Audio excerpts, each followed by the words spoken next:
negative energy into positive energy. You see in any situation what you expect to see. See the good side and conquer defeat. All things do work together for good if you'll just develop clear vision. The difference between success and failure is found in one's attitudes towards setbacks, handicaps, discouragements, and other disappointing situations. When you lose, learn, and then go on to win next time. Stop blaming luck. Research every setback. Find out what went wrong. Blaming luck never got anyone where he wanted to go. Remember, there is a good side in every situation. Find it.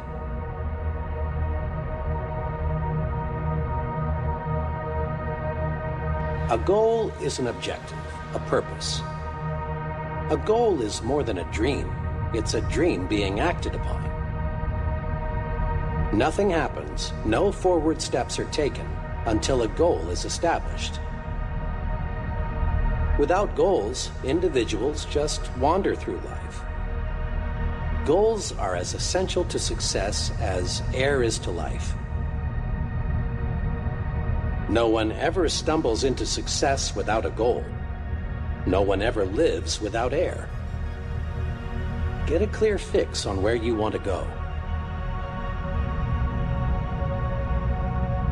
The important thing is not where you were or where you are, but where you want to get.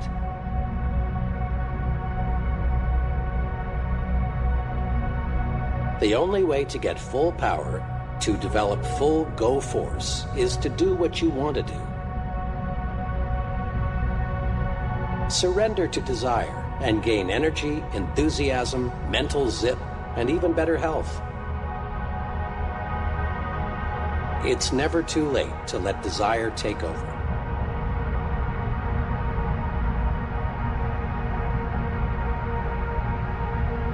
Energy increases, multiplies, when you set a desired goal and resolve to work toward that goal. When you surrender yourself to your desires, when you let yourself become obsessed with a goal, you receive the physical power, energy, and enthusiasm needed to accomplish your goal. The most amazing thing about a deeply entrenched goal is that it keeps you on course to reach your target. When you surrender to your goal, the goal works itself into your subconscious mind. Your subconscious mind is always in balance. Your conscious mind is not, unless it is in tune with what your subconscious mind is thinking. Without full cooperation from the subconscious mind, a person is hesitant, confused, indecisive. With your goal absorbed into your subconscious mind, you react the right way automatically. The conscious mind is free for clear, straight thinking. The goal constantly speaks. I am the image you want to make real. Here is what you must do to make me real. Set goals to get things done. Act on your ideas and gain mind tranquility. The person determined to achieve maximum success learns the principle that progress is made one step at a time. Every big accomplishment is a series of little accomplishments. Cross bridges when you come to them. Many things determine how long you will live. Weight, heredity, diet, psychic tension, personal habits. The quickest way to the end is to retire and do nothing. Every human being must keep an interest in life just to keep living. Is hope enough? Why not take action to support your hope? Action cures fear. Hope is a start, but hope needs action to win victories. Next time you experience big fear or little fear, steady yourself. Then search for an answer to this question. What kind of action can I take to conquer my fear? Isolate your fear. Then take appropriate action. Build confidence and destroy fear. Yes, fear is real, and we must recognize it exists before we can conquer it. Worry, tension, embarrassment, panic, all stem from mismanaged negative imagination. The old "it's only in your mind" treatment presumes fear doesn't really exist, but it does. Fear is real. Fear is success enemy number one. Fear stops people from capitalizing on opportunity. Fear wears down physical vitality. Fear closes your mouth when you want to speak. Truly, fear is a powerful force. In one way or another, fear prevents people from getting what they want from life. Condition yourself with this fact. All confidence is acquired, developed. No one is born with confidence. Those people you know who radiate confidence, who have conquered worry, who are at ease everywhere and all the time, acquired their confidence, every bit of it. You can too. Every day, thousands of people bury good ideas because they are afraid to act on them. And afterward, the ghosts of those ideas come back to haunt them. No person is all good, and no person is all bad. The perfect person just doesn't exist. If we let our thinking go uncontrolled, we can find much to dislike in almost anyone. If we manage our thinking properly, if we think right toward people, we can find many qualities to like and admire in the same person.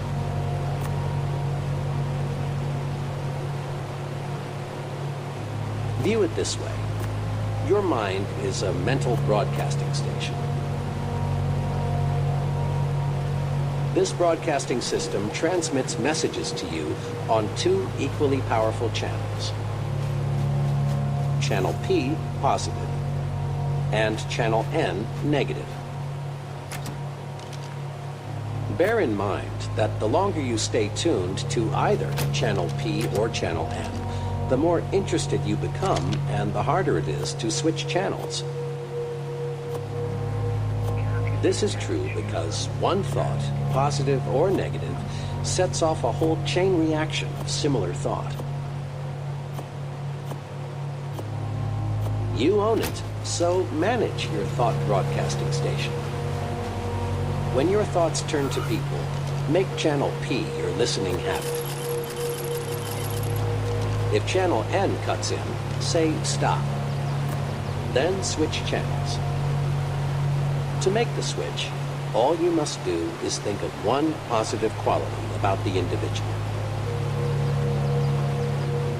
In true chain reaction style, this one thought will lead to another and another, and you will be glad. When you are alone, you and only you can decide whether you will listen to Channel P or Channel N. But when you are talking with someone else, that person has a measure of control over how you think. We must remember that most people do not understand the concepts of thinking right toward people. Thoughts breed like thoughts. There is real danger that if you listen to negative comments about another person, you too will go negative toward that person. These things backfire, boomerang. Make a forceful promise to yourself. Refuse to let others prejudice your thinking. Stay tuned to Channel P. Someone once said that the saddest words of tongue or pen are these: "It might have been." Give your ideas value by acting on them, regardless of how good the idea. Unless you do something with it, you gain nothing. Where there's a will, there's always a way.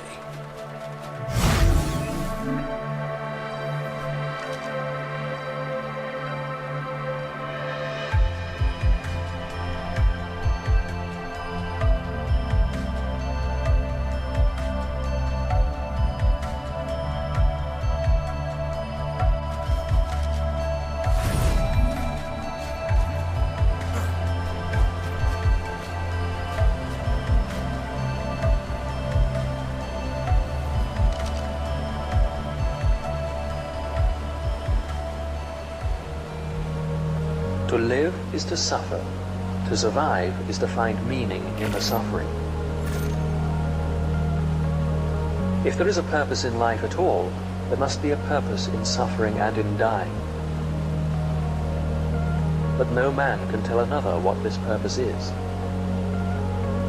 Each must find out for himself and must accept the responsibility that his answer prescribes. If he succeeds, he will continue to grow in spite of all indignities. He who has a why to live can bear with almost any how. What alone remains is the last of human freedoms, the ability to choose one's attitude in a given set of circumstances.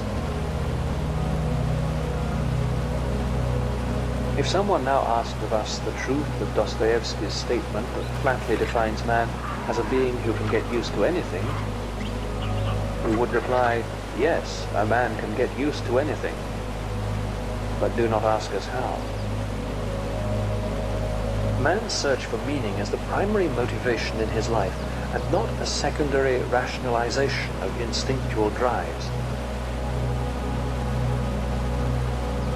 This meaning is unique and specific in that it must and can be fulfilled by him alone.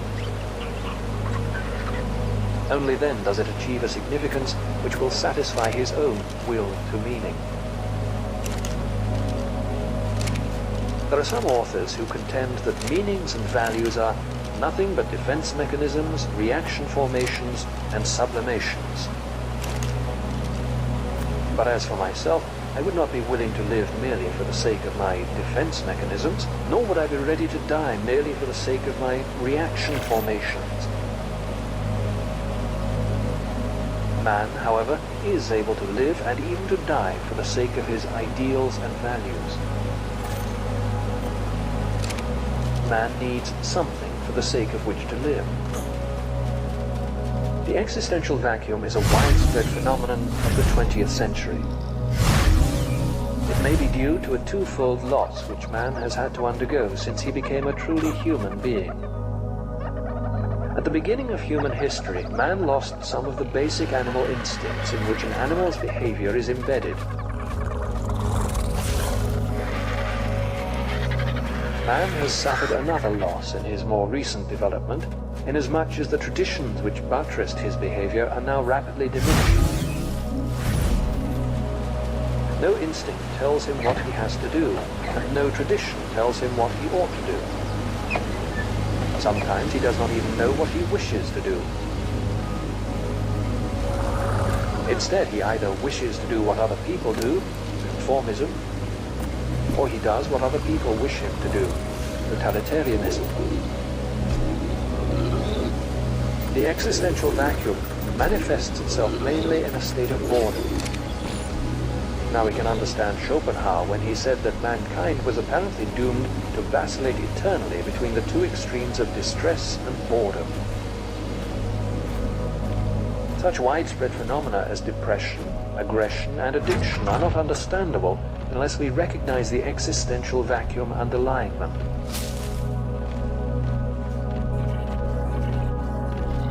Moreover, there are various masks and guises under which the existential vacuum appears. Sometimes the frustrated will to meaning is vicariously compensated for by a will to power, including the most primitive form of the will to power, the will to money.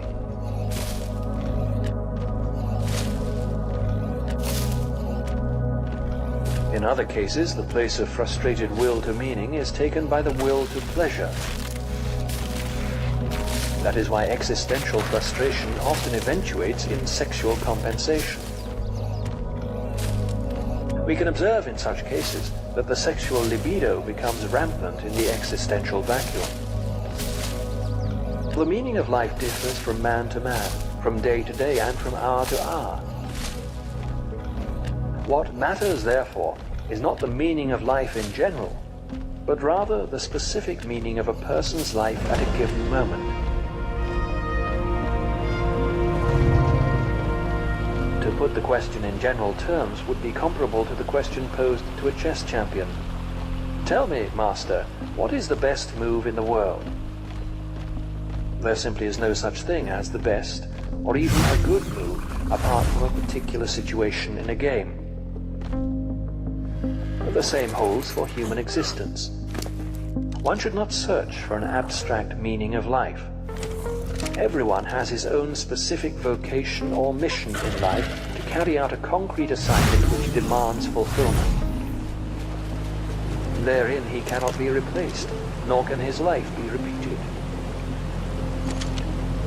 Everyone's task is as unique as his specific opportunity to implement it. As each situation in life represents a challenge to man and presents a problem for him to solve, the question of the meaning of life may actually be reversed. Ultimately, man should not ask what the meaning of his life is, but rather he must recognize that it is he who is asked.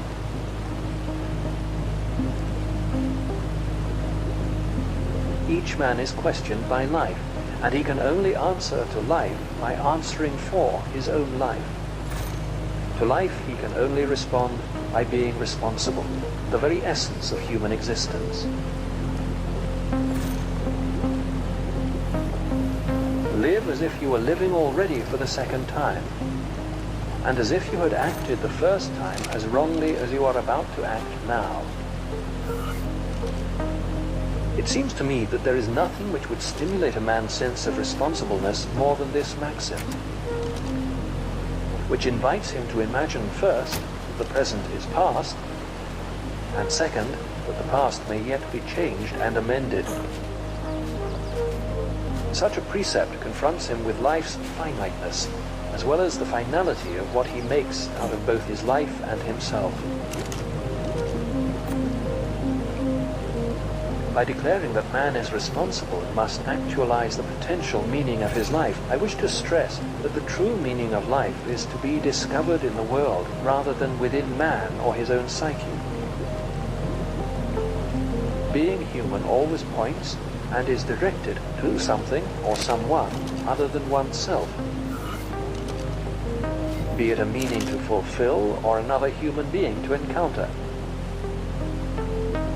The more one forgets himself, by giving himself to a cause to serve or another person to love, the more human he is, and the more he actualizes himself. What is called self-actualization is not an attainable aim at all, for the simple reason that the more one would strive for it, the more he would miss it. In other words, self-actualization is possible only as a side effect of self-transcendence. We can discover this meaning in life in three different ways. One, by creating a work or doing a deed. Two, by experiencing something or encountering someone. And three, by the attitude we take toward unavoidable suffering. The first, the way of achievement or accomplishment, is quite obvious. The second and third need further elaboration. The second way of finding a meaning in life is by experiencing something, such as goodness, truth, and beauty. By experiencing nature and culture, or last but not least, by experiencing another human being in his very uniqueness. Love is the only way to grasp another human being in the innermost core of his personality. The third way of finding a meaning in life is by suffering.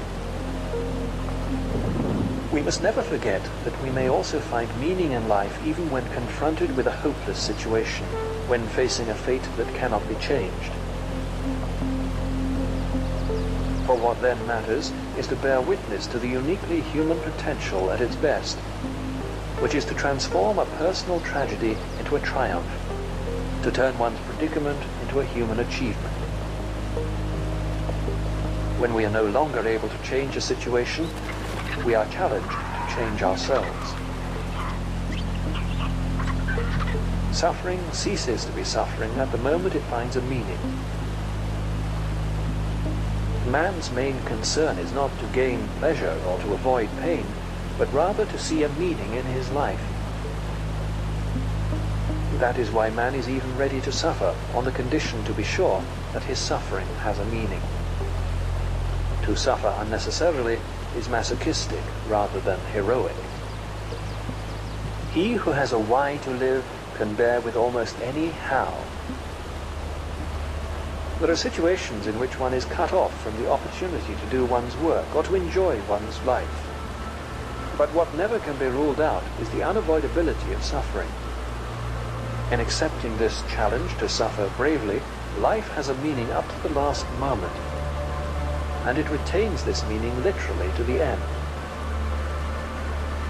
In other words, life's meaning is an unconditional one, for it even includes the potential meaning of unavoidable suffering.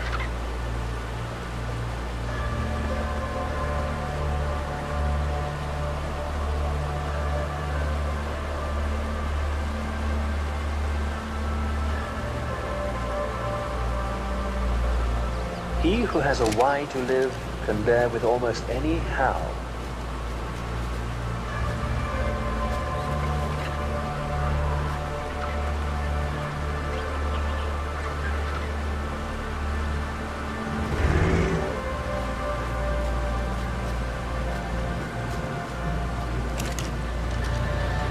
The human brain.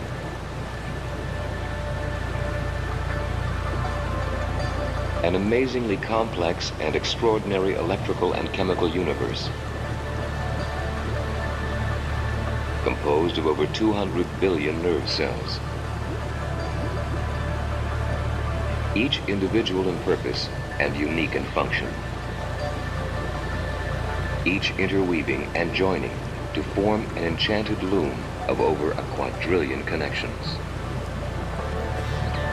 The human brain, a 3-pound mass of pinkish-gray tissue that would hardly rate the second glance of a casual observer. Yet within its dark furrows, folds, and chambers lies the divine spark of light that gives animated life to the human body, and the power of raw, godlike intelligence to the mind.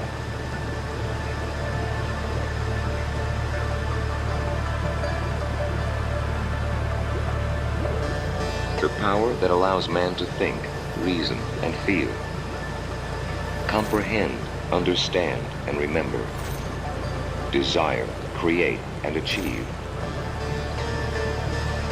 The energized substance that enables one to transform thought into action and vision into reality.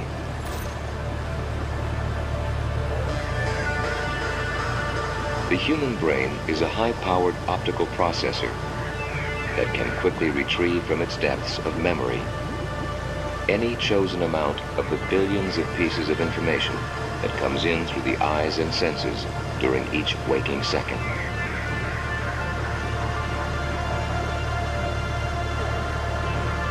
In the act of retrieval, it can replay three-dimensionally in the mind's eye all of the vividness, sensory richness, feeling, and emotion associated with the original memory event.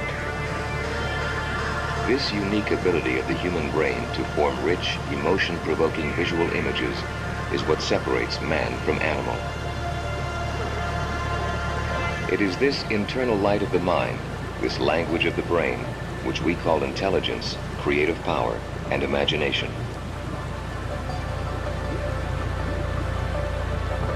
The mind of man is capable of anything because everything is in it. All of the past as well as all of the future. We now know that the brain is not only the storehouse of knowledge, but is literally the key to our success or failure in life.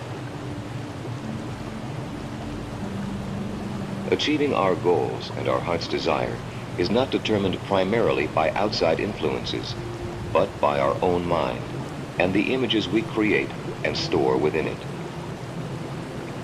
The basic laws that govern modern physics and that are the very foundation of our world's technological developments were first visualized in the mind of an uneducated 16-year-old boy who imagined himself riding on a beam of light as it traveled through space at 186,000 miles per second.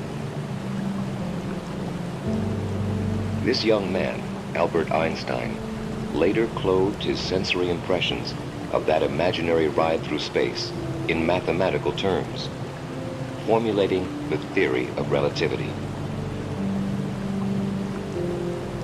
Wolfgang Mozart, one of the world's great composers, saw, heard, and felt each masterpiece in his mind before it was composed on paper. Michelangelo attributed his genius in sculpture to his ability to first envision in raw marble a detailed, three-dimensional image of the work he had first conceived in his mind. History is replete with examples of great achievers who equated their power of success with their ability to first formulate in their mind's eye an intensely vivid, sensory-detailed image of that which they desired to create, possess, and achieve. Everything that man has ever accomplished and achieved, every great work, every discovery, first existed in someone's mind in the form of a vivid image. Every act, every deed that has enabled man to progress and motivated him to excel and achieve was first born three-dimensionally in the mind. Not only do mental images exert influence over man's creative self, they also have tremendous power over his body. Our bodies react to mental images in ways similar to how they react to images from the outside, concrete world.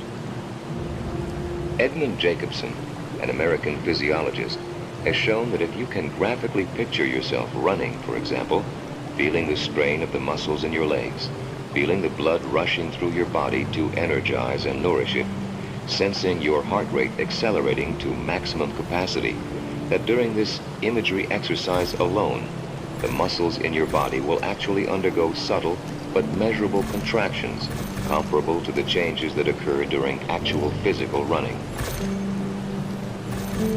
Recently, research has shown that people can have extraordinary control over the parts of their body whose functions were previously thought to be under involuntary control.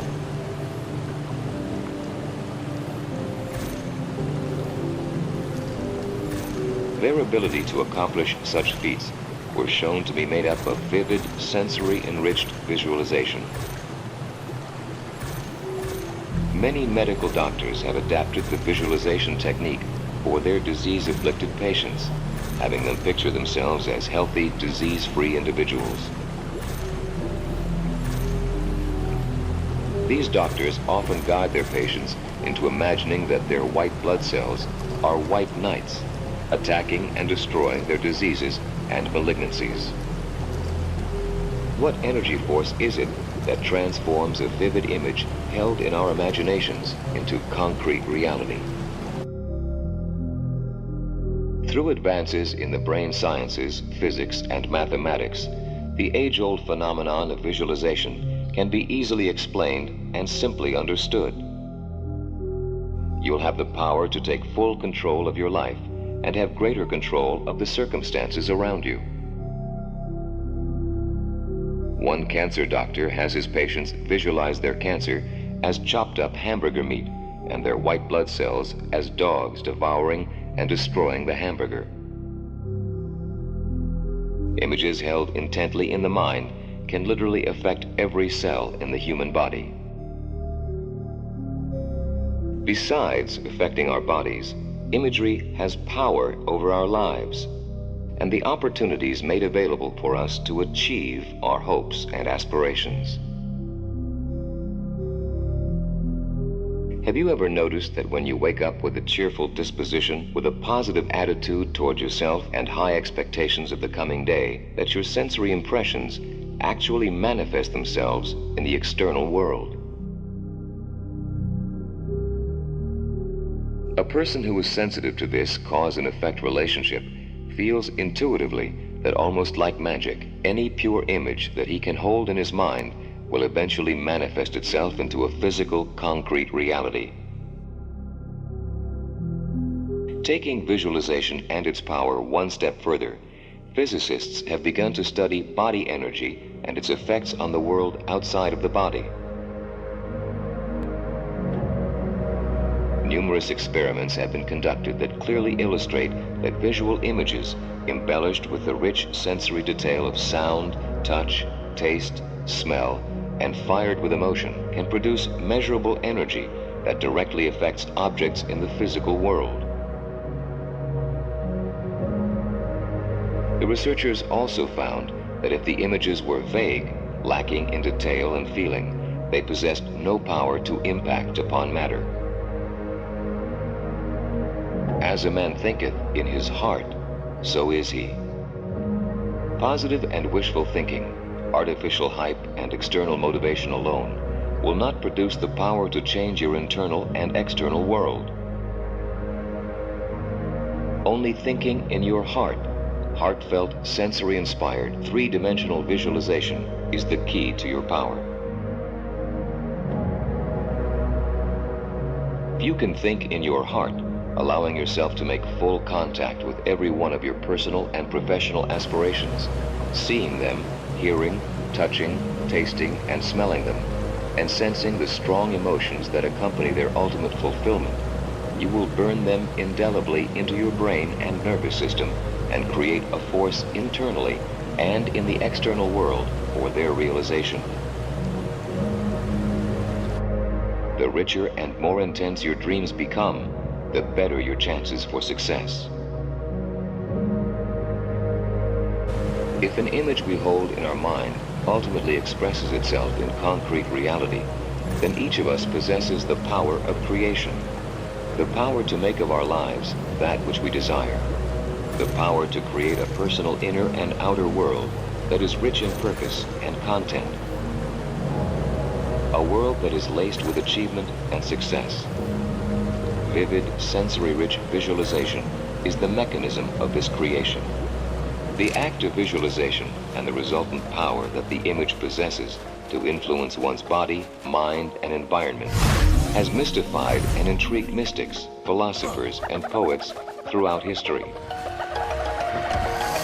For thousands of years, man has yearned to know what it is that enables him to see, with his eyes closed, the same detailed images that reflect the reality he perceives with his eyes open.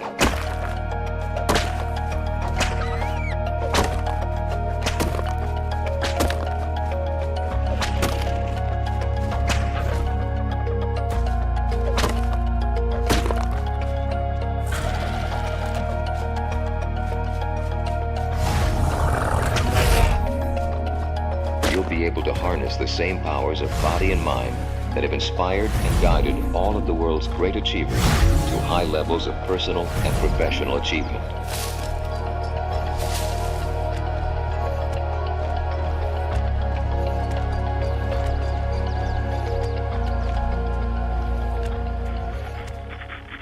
The mind is the most delicate, most sensitive instrument in all creation.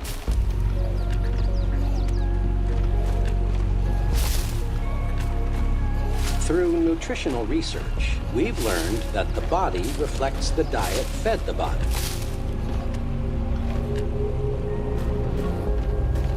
Physical stamina, resistance to disease, body size, even how long we live are all closely related to what we eat. The body is what the body is fed. By the same token, the mind is what the mind is fed.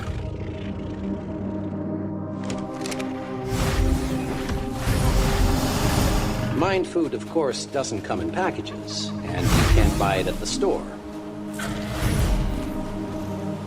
Mind food is your environment. All the countless things that influence your conscious and subconscious thought.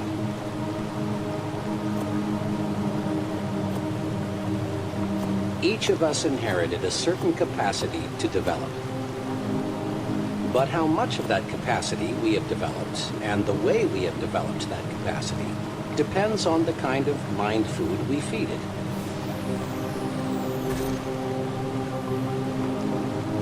The mind reflects what its environment feeds it, just as surely as the body reflects the food you feed it.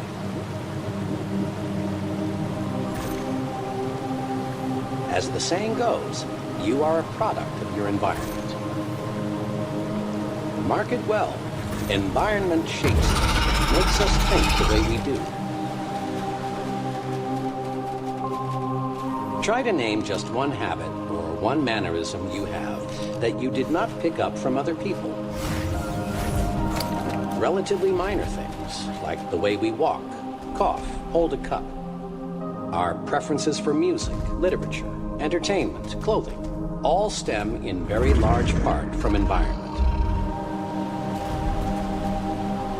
More important, the size of your thinking, your goals, your attitudes, your very personality is formed by your environment. Prolonged association with negative people makes us think negatively. Close contact with petty individuals develops petty habits in us. On the bright side, companionship with people with big ideas raises the level of our thinking. Close contact with ambitious people gives us ambition. You will change over the months and years, this we know. But how you will change depends on your future environment. Recondition yourself for success. The number one obstacle on the road to high-level success is the feeling that major accomplishment is beyond reach.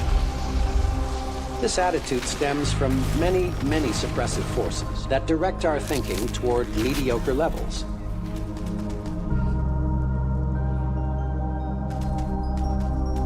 To understand these suppressive forces, let's go back to the time we were children. As children, all of us set high goals. At a surprisingly young age, we made plans to conquer the unknown, to be leaders, to attain positions of high importance, to do exciting and stimulating things, to become wealthy and famous. In short, to be first, biggest, and best.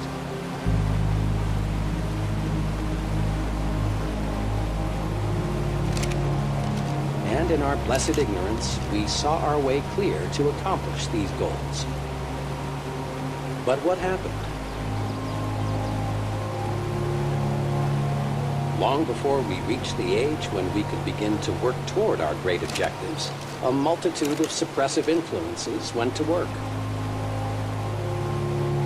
From all sides we heard, it's foolish to be a dreamer, and that our ideas were impractical, stupid, naive, or foolish. That you have got to have money to go places. That luck determines who gets ahead, or you've got to have important friends. Or you're too old or too young. As a result of being bombarded with the "you can't get ahead, so don't bother to try" propaganda, most people you know can be classified into three groups.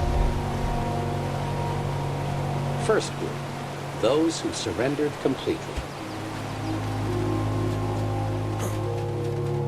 The majority of people are convinced deep down inside that they haven't got what it takes, that real success, real accomplishment, is for others who are lucky or fortunate in some special respect. You can easily spot these people because they go to great lengths to rationalize their status and explain how happy they really are. This group is, in reality, just the other extreme of the discontented job switcher searching for opportunity.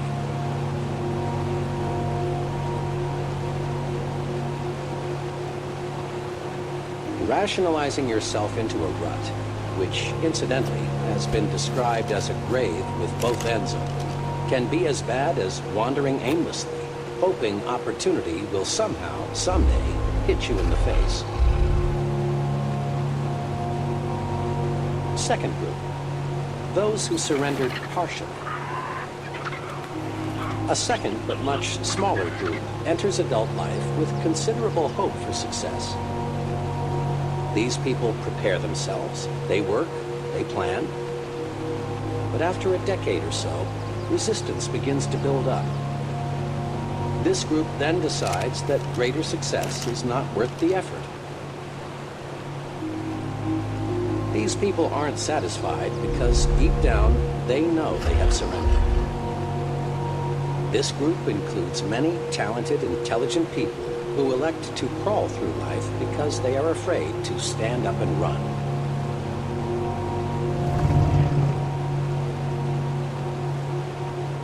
Third group, those who never surrender.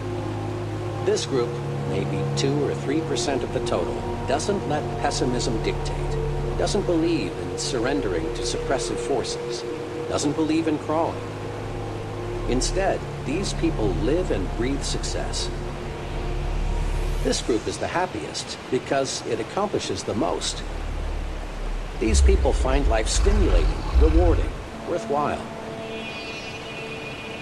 These people look forward to each new day, each new encounter with other people as adventures to be lived fully. Let's be honest, all of us would like to be in the third group. The one that finds greater success each year, the one that does things and gets results. To get and stay in this group, however, we must fight off the suppressive influences of our environment. Remember, people who tell you it cannot be done almost always are unsuccessful people, are strictly average or mediocre at best in terms of accomplishment. The opinions of these people can be poison. Develop a defense against people who want to convince you that you can't do it. Accept negative advice only as a challenge to prove that you can do it. Be extra cautious about this. Don't let negative thinking people, negators, destroy your plan to think yourself to success. Negators are everywhere. They seem to delight in sabotaging the positive progress of others.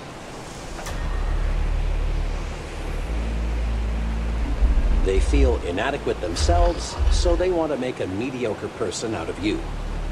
Be extra careful. Study negators. Don't let them destroy your plans for success. How we think is directly affected by the group we're in. Be sure you're in the flock that thinks right. Ignore such negative thinkers in your midst, for often the remarks made in your direction aren't so personal as you might at first think. They are merely a projection of the speaker's own feeling of failure and discouragement. Don't let negative thinkers pull you down to their level. Let them slide by. Cling to people who think progressively. Move upward with them. You can do it simply by thinking right. Do select friends who stand above petty, unimportant things. Guard your psychological environment. Select friends who are interested in positive things. Friends who really do want to see you succeed.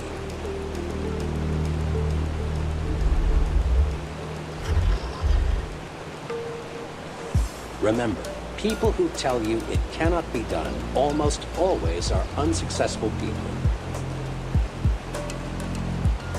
Recondition yourself for success.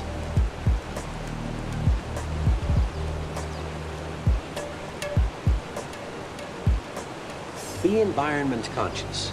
Just as body diet makes the body, mind diet makes the mind. Great men are those who see that thoughts rule the world. Believe you can succeed, and you will. Being interested in success is a wonderful quality.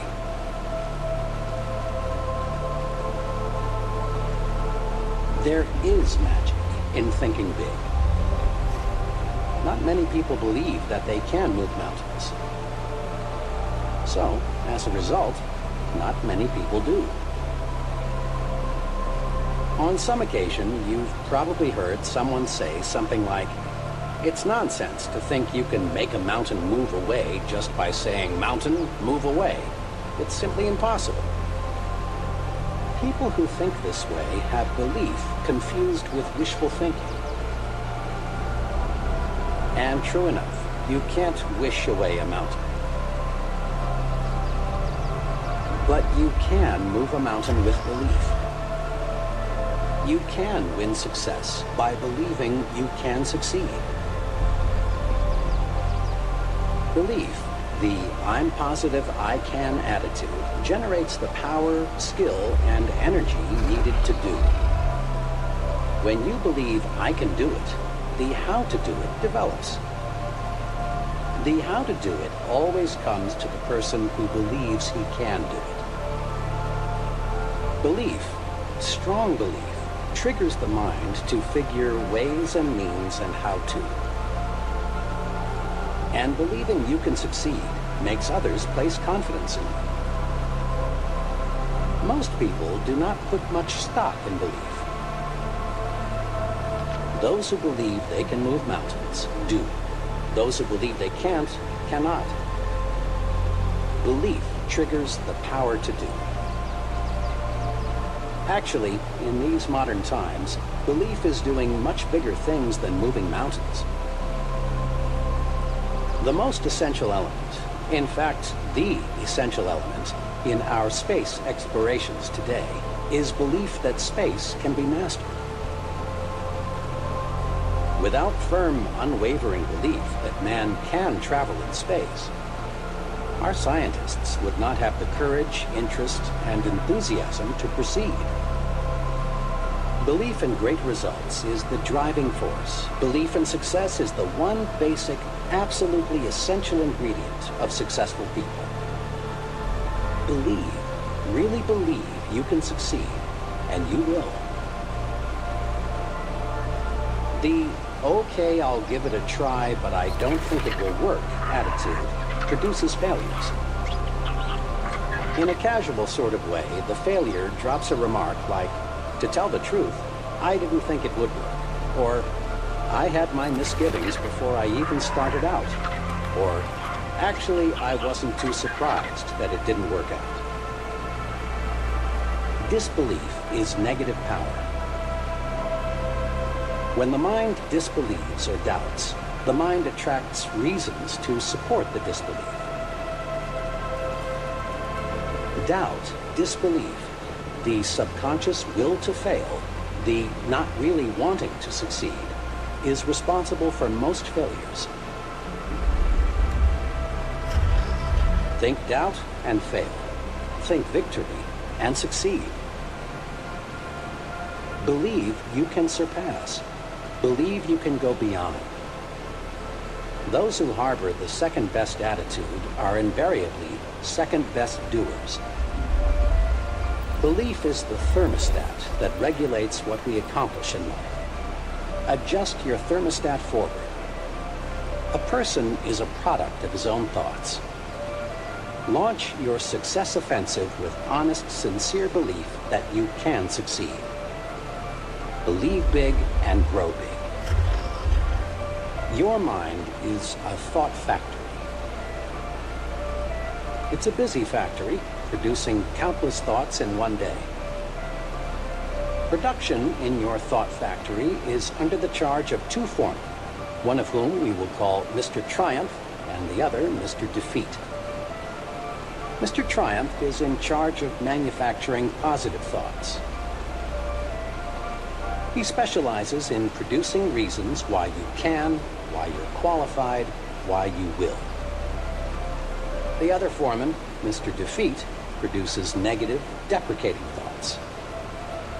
He is your expert in developing reasons why you can't, why you're weak, why you're inadequate. His specialty is the why you will fail chain of thoughts. Both Mr. Triumph and Mr. Defeat are intensely obedient. They snap to attention immediately. All you need do to signal either foreman is to give the slightest mental beck and call. If the signal is positive, Mr. Triumph will step forward and go to work. Likewise, a negative signal brings Mr. Defeat forward. To see how these two foremen work for you, try this example. Tell yourself, today is a lousy day. This signals Mr. Defeat into action, and he manufactures some facts to prove you are right. Mr. Defeat is tremendously efficient. In just a few moments, he's got you sold. It is a bad day. But tell yourself, today is a fine day. And Mr. Triumph is signaled forward to act. He tells you, this is a wonderful day. The weather is refreshing. It's good to be alive. Today, you can catch up on some of your work, and then it is a good day. Mr. Defeat will convince you that you will fail, while Mr. Triumph will demonstrate why you will succeed. Now, the more work you give either of these two foremen, the stronger he becomes. If Mr. Defeat is given more work to do, he adds personnel and takes up more space in your mind. He will take over the entire thought manufacturing division, and virtually all thought will be of a negative nature. The only wise thing to do is fire Mr. Defeat. You don't need him. Use Mr. Triumph 100% of the time.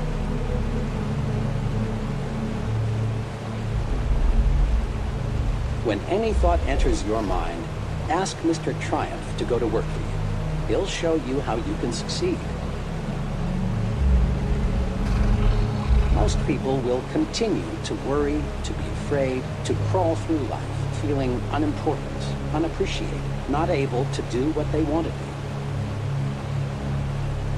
Those who convert opportunity into reward will be those wise people who learn how to think themselves to success.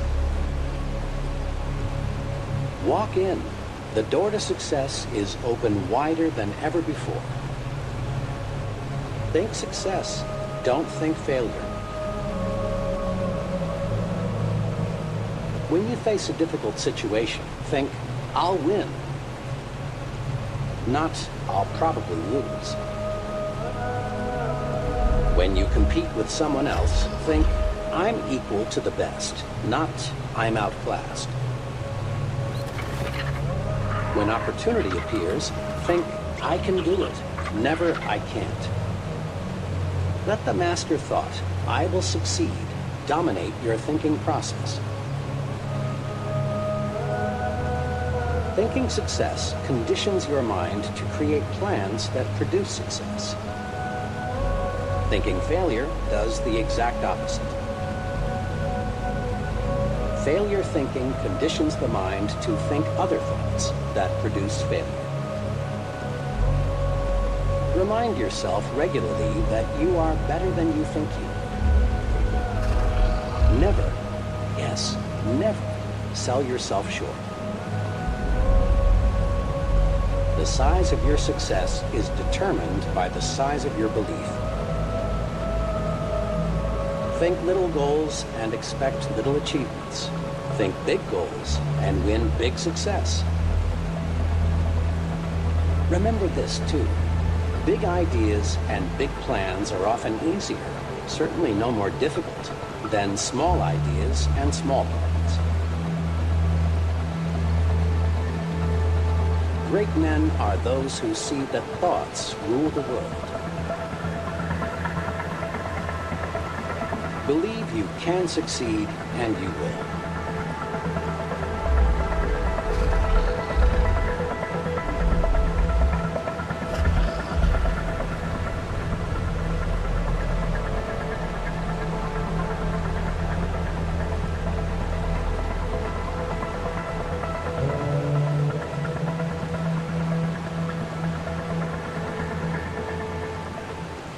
I'm going to live until I die, and I'm not going to get life and death confused.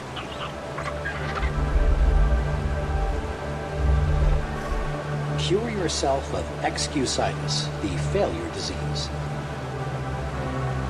You will find that the more successful the individual, the less inclined he is to make excuses.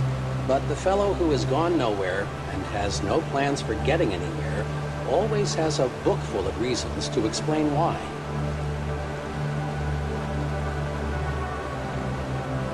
Persons with mediocre accomplishments are quick to explain why they haven't, why they don't, why they can't, and why they aren't. Like any disease, excusitis gets worse if it isn't treated properly.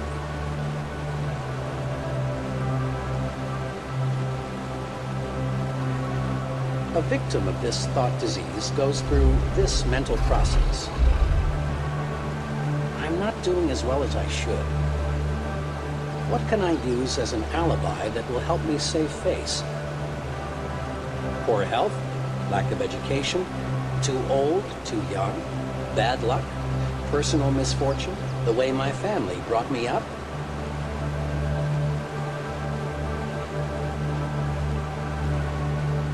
Once the victim of this failure disease has selected a good excuse, he sticks with it. Then he relies on the excuse to explain to himself and others why he is not going forward. And each time the victim makes the excuse becomes embedded deeper within his subconsciousness. Thoughts, positive or negative, grow stronger when fertilized with constant repetition. At first, the victim of excusitis knows his alibi is more or less a lie. But the more frequently he repeats it, the more convinced he becomes that it is completely true, that the alibi is the real reason for his not being the success he should be. Excusitis appears in a wide variety of forms, but the worst types of this disease are health excusitis, intelligence excusitis, age excusitis, and luck excusitis. Health excusitis ranges all the way from the chronic, I don't feel good, to the more specific, I've got such and such wrong with me. Bad health in 1,000 different forms is used as an excuse for failing to do what a person wants to do. Millions and millions of people suffer from health excusitis. But is it in most cases a legitimate excuse? Think for a moment of all the highly successful people you know who could, but who don't, use health as an excuse. The perfect specimen of adult life is non-existent. There is something physically wrong with everybody. Many surrender in whole or in part to health excusitis, but success-thinking people do not.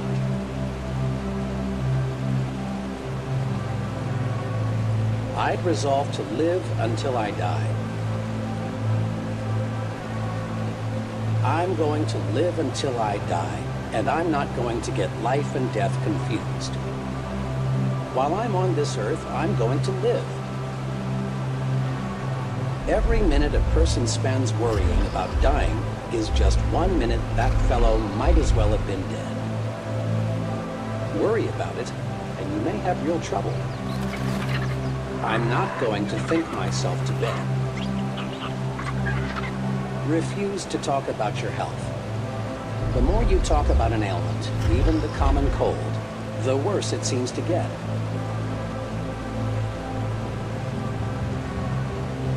Talking about bad health is like putting fertilizer on weeds.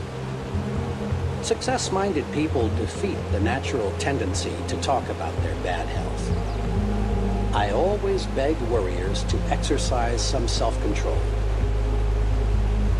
Refuse to worry about your health. Be genuinely grateful that your health is as good as it is.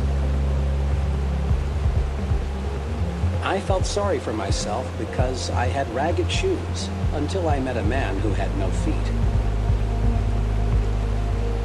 Instead of complaining about not feeling good, it's far better to be glad you are as healthy as you are. Remind yourself often, it's better to wear out than rust out.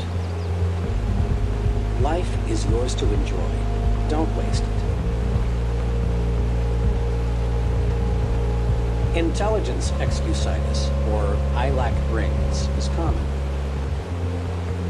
People suffering from this particular type of the malady suffer in silence. Not many people will admit openly that they think they lack adequate intelligence. Rather, they feel it deep down inside. Most of us make two basic errors with respect to intelligence. We underestimate our own brain power. We overestimate the other fellow's brain power. Many people sell themselves short. They fail to tackle challenging situations because it takes a brain. What really matters is not how much intelligence you have, but how you use what you do have. The thinking that guides your intelligence is much more important than the quantity of your brain power. Let me repeat that this is vitally important. The thinking that guides your intelligence is much more important than how much intelligence you may have. Not even a PhD degree can override this basic success principle. Nearly always, it's attitude. We can't do much to change the amount of native ability, but we can certainly change the way we use what we have. Knowledge is power when you use it constructively. Closely allied to intelligence excusitis is some incorrect thinking about knowledge. We often hear that knowledge is power, but this statement is only a half-truth. Knowledge is power only when put to use, and then only when the use made of it is constructive. The story is told that the great scientist Einstein was once asked how many feet are in a mile. Einstein's reply was, "I don't know. Why should I fill my brain with facts I can find in 2 minutes in any standard reference book?" Einstein taught us a big lesson. He felt it was more important to use your mind to think than to use it as a warehouse for facts. The ability to know how to get information is more important than using the mind as a garage for facts. What I want around me are people who can solve problems, who can think up ideas. People who can dream and then develop the dream into a practical application. Never underestimate your own intelligence, and never overestimate the intelligence of others. Don't sell yourself short. Concentrate on your assets. Discover your superior talents. Remind yourself several times daily, my attitudes are more important than my intelligence. At work and at home, practice positive attitudes. See the reasons why you can do it, not the reasons why you can't. Develop an I'm winning attitude. Put your intelligence to creative, positive use. Use it to find ways to win, not to prove you will lose. Remember that the ability to think is of much greater value than the ability to memorize facts. Use your mind to create and develop ideas, to find new and better ways to do things. Age excusitis, the failure disease of never being the right age, comes in two easily identifiable forms: the I'm too old variety and the I'm too young brand. You've heard hundreds of people of all ages explain their mediocre performance in life something like this: I'm too old or too young to break in now. I can't do what I want to do or am capable of doing because of my age handicap. Really, it's surprising how few people feel they are just right age-wise, and it's unfortunate. This excuse has closed the door of real opportunity to thousands of individuals. They think their age is wrong, so they don't even bother to try. The I'm too old variety is the most common form of age excusitis. This disease is spread in subtle ways. Curing yourself of age excusitis often opens doors to opportunities that you thought were locked tight. When you beat down your fears of age limitations, you add years to your life as well as success. Old age is a failure disease. Defeat it by refusing to let it hold you back. Don't be age conscious. Your age won't be a handicap unless you make it one. Age has no real relation to ability, unless you convince yourself that years alone will give you the stuff you need to make your mark. Look at your present age positively. Practice looking forward to new horizons and gain the enthusiasm and the feel of youth. Invest future time in doing what you really want to do. It's too late only when you let your mind go negative and think it's too late. Stop thinking, I should have started years ago. That's failure thinking. Instead think, I'm going to start now. My best years are ahead of me. That's the way successful people think. People who rise to the top in any occupation get there because they have superior attitudes and use their good sense in applied hard work.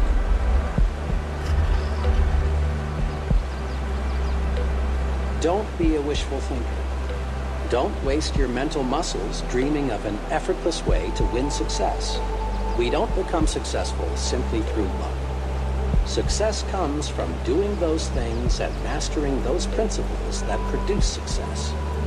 Don't count on luck for promotions, victories, the good things in life. Luck simply isn't designed to deliver these good things. Instead, just concentrate on developing those qualities in yourself that will make you a winner.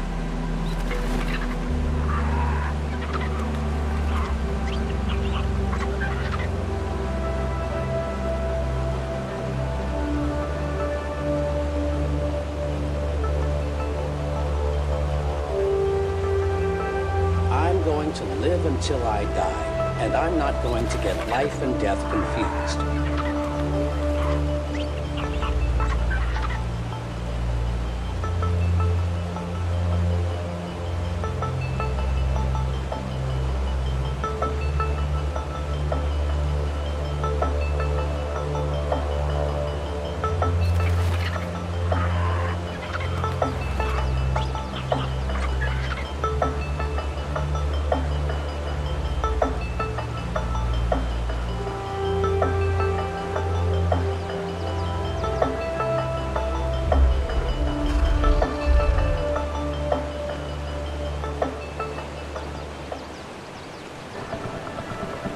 To be alive is the biggest fear humans have.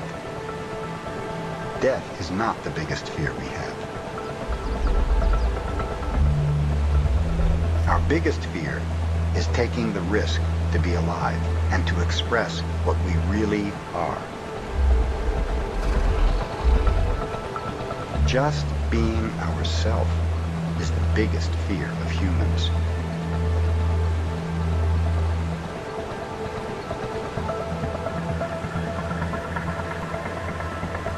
What you are seeing and hearing right now is nothing but a dream.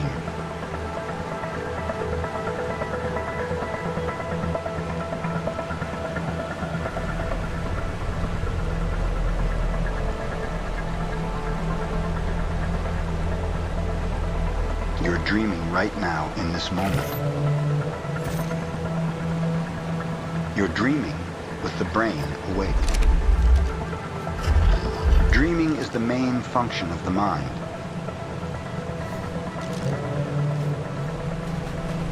And the mind dreams 24 hours a day. It dreams when the brain is awake, and it also dreams when the brain is asleep.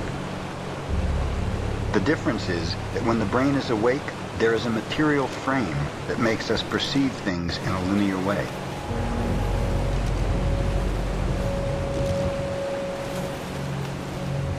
When we go to sleep, we do not have the frame, and the dream has the tendency to change constantly. Humans are dreaming all the time. Before we were born, the humans before us created a big outside dream that we will call society's dream, or the dream of the planet. The dream of the planet is the collective dream of billions of smaller personal dreams, which together create a dream of a family, a dream of a community, a dream of a city, a dream of a country, and finally, a dream of the whole humanity.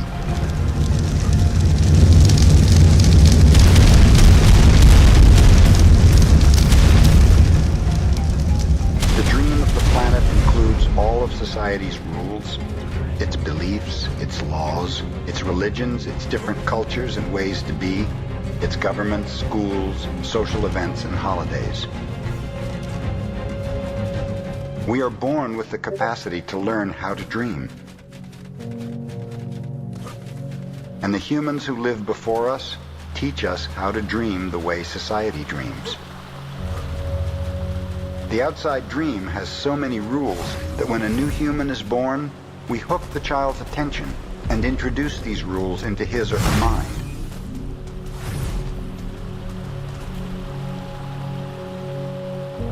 The outside dream uses mom and dad, the schools, and religion to teach us how to dream. Attention is the ability we have to discriminate and to focus only on that which we want to perceive.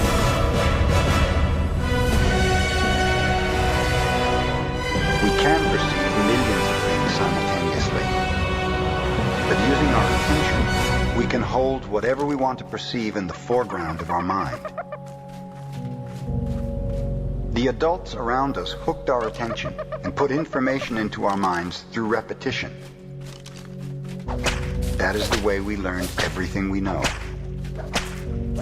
By using our attention, we learned a whole reality, a whole dream. We learned how to behave in society, what to believe and what not to believe, what is acceptable and what is not acceptable, what is good and what is bad, what is beautiful and what is ugly, what is right and what is wrong. It was all there already. All that knowledge, all those rules and concepts about how to behave in the world. The outside dream hooks our attention and teaches us what to believe, beginning with the language that we speak. Language is the code for understanding and communication between humans.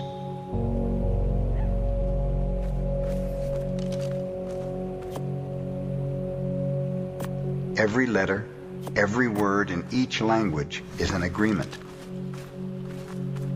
Once we understand the code, our attention is hooked and the energy is transferred from one person to another. As children, we didn't have the opportunity to choose our beliefs, but we agreed with the information that was passed to us from the dream of the planet via other humans. As soon as we agree, we believe it, and this is called faith. To have faith is to believe unconditionally.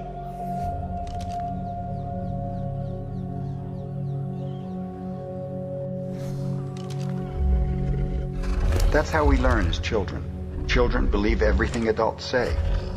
We agree with them, and our faith is so strong that the belief system controls our whole dream of life. The result is surrender to the beliefs with our agreement. And through this domestication, we learn how to live and how to dream.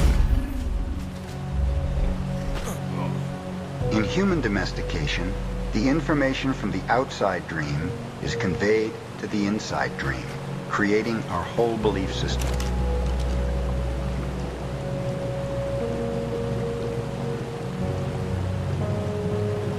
First, the child is taught the names of things: mom, dad. Day by day, at home, at school, and from television, we are told how to live, what kind of behavior is acceptable. The outside dream teaches us how to be a human.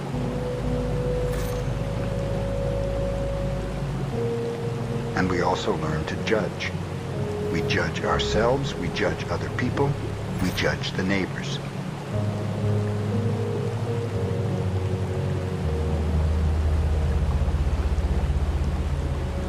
We train our children whom we love so much, the same way that we train any domesticated animal. When we went against the rules, we were punished. When we went along with the rules, we got a reward. Soon we became afraid of being punished and also afraid of not receiving the reward.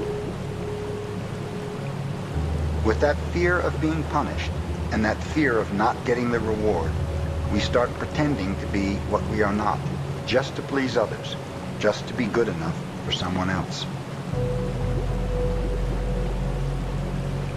And so we start acting. We pretend to be what we are not because we are afraid of being rejected.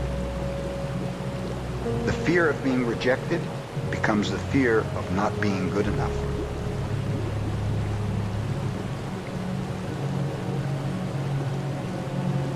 Eventually, we become someone that we are not. All our normal tendencies are lost in the process of domestication.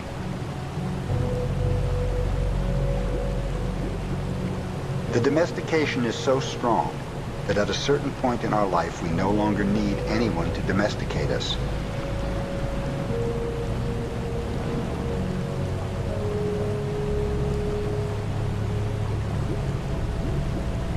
We're so well trained that we are our own domesticator. We are an auto-domesticated animal. We can now domesticate ourselves according to the same belief system we were given and using the same system of punishment and reward. We punish ourselves when we don't follow the rules according to our belief system. We reward ourselves when we are the good boy or the good girl. Just as the government has a book of laws that rule the society's dream, our belief system is the book of laws that rules our mind. Without question, whatever is in that book of law is our truth. We base all of our judgments according to the book of law, even if these judgments go against our own inner nature. And these agreements rule our personal dream.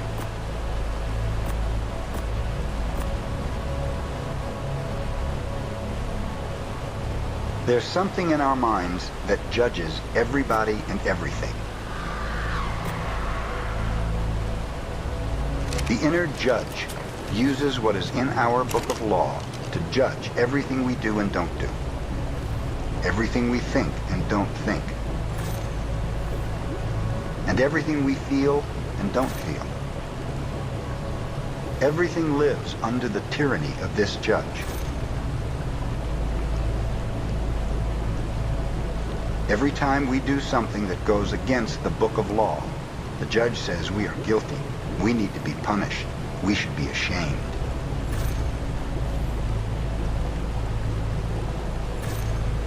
This happens many times a day after day, for all the years of our lives. There's another part of us that receives the judgments, and this part is called the victim. The victim carries the blame, the guilt, and the shame. It is the part of us that says, poor me, I'm not good enough. I'm not intelligent enough. I'm not attractive enough. I'm not worthy of love. The big judge agrees and says, yes, you're not good enough.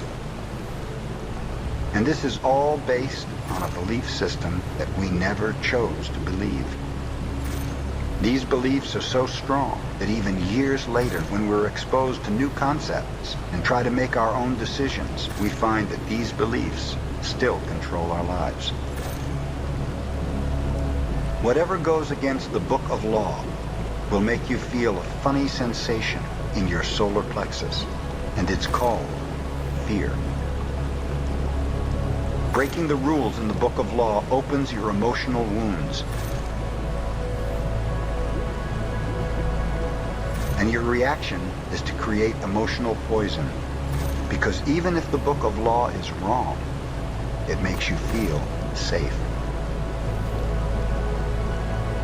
Anything that challenges what you believe is going to make you feel unsafe. That is why we need a great deal of courage to challenge our own beliefs. Because even if we know we didn't choose all these beliefs, it's also true that we agreed to all of them. All these laws exist in our mind. We believe them. And the judge inside us bases everything on these rules. The judge decrees, and the victim suffers the guilt and punishment. How many times do we pay for one mistake? The answer is thousands of times. The human is the only animal on Earth that pays 1,000 times for the same mistake. The rest of the animals pay once for every mistake they make, but not us. We have a powerful memory. We make a mistake, we judge ourselves. We find ourselves guilty, and we punish ourselves. Every time we remember, we judge ourselves again. We are guilty again, and we punish ourselves again and again and again. If we have a wife or husband, he or she also reminds us of the mistake. So we can judge ourselves again, punish ourselves again, and find ourselves guilty again. How many times do we make our spouse, our children, or our parents pay for the same mistake? Every time we remember the mistake, we blame them again and send them all the emotional poison we feel at the injustice. And then we make them pay again for the same mistake. Is that justice? In the dream of the planet, it is normal for humans to suffer, to live in fear, and to create emotional dramas. The outside dream is not a pleasant dream. It is a dream of violence, a dream of fear, a dream of war, a dream of injustice. The personal dream of humans will vary, but globally, it is mostly a nightmare. If we look at human society, we see a place so difficult to live in because it is ruled by fear. Throughout the world, we see human suffering, anger, revenge, addictions, violence in the street, and tremendous injustice. Fear is controlling the outside dream. If we compare the dream of human society with the description of hell that religions all around the world have promulgated, we find they are exactly the same. Religions say that hell is a place of punishment, a place of fear, pain, and suffering. a place where the fire burns you.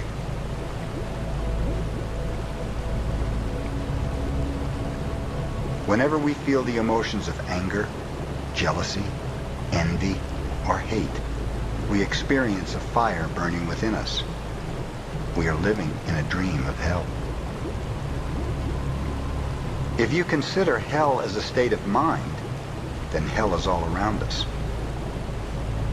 No human can condemn another to hell because we're already there. Others can put us into a deeper hell, true, but only if we allow this to happen. Every human has his or her own personal dream. And just like the society dream, it is often ruled by fear. Our personal dream can also become an ongoing nightmare where we suffer and live in a state of fear. But we don't need to dream a nightmare. It is possible to enjoy a pleasant dream. All of humanity is searching for truth, justice, and beauty. We are on an eternal search for the truth because we only believe in the lies we have stored in our mind. We keep searching and searching when everything is already within us. There is no truth to find. Wherever we turn our heads, all we see is the truth. But with the agreements and beliefs we have stored in our mind, we have no eyes for this truth. We don't see the truth because we are blind. What blinds us are all those false beliefs we have in our mind.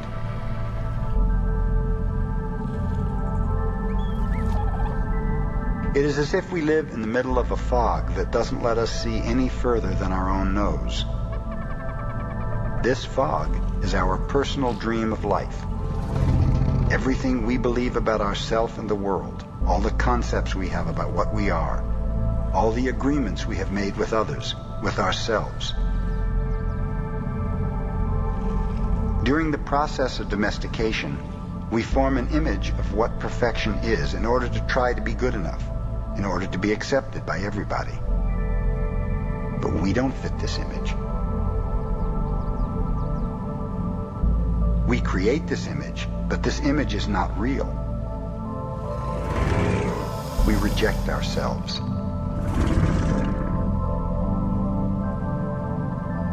After domestication, it is no longer about being good enough for anybody else.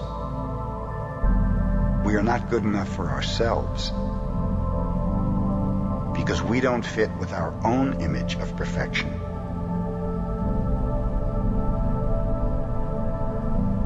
We cannot forgive ourselves for not being what we wish to be, or rather, what we believe we should be.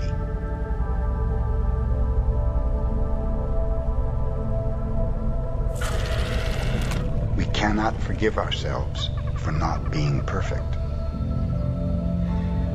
We know we are not what we believe we are supposed to be, and so we feel false, frustrated, and dishonest.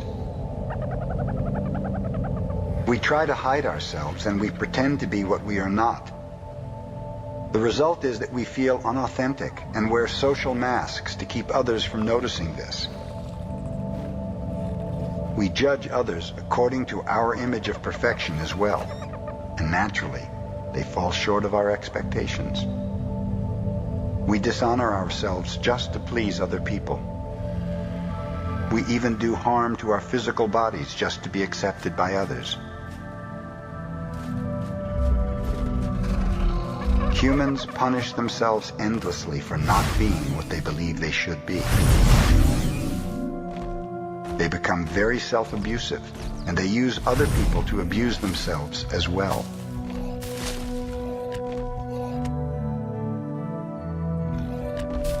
But nobody abuses us more than we abuse ourselves.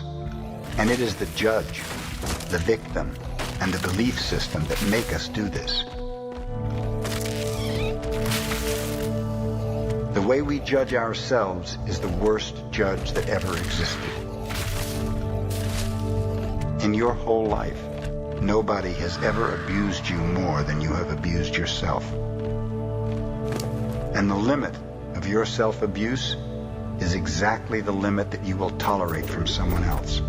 If someone abuses you a little more than you abuse yourself, you'll probably walk away from that person. But if someone abuses you a little less than you abuse yourself, you'll probably stay in the relationship and tolerate it endlessly. If you abuse yourself very badly, you can even tolerate someone who beats you up, humiliates you, and treats you like dirt. Why? Because in your belief system you say, I deserve it. This person is doing me a favor by being with me. I'm not worthy of love and respect. I'm not good enough.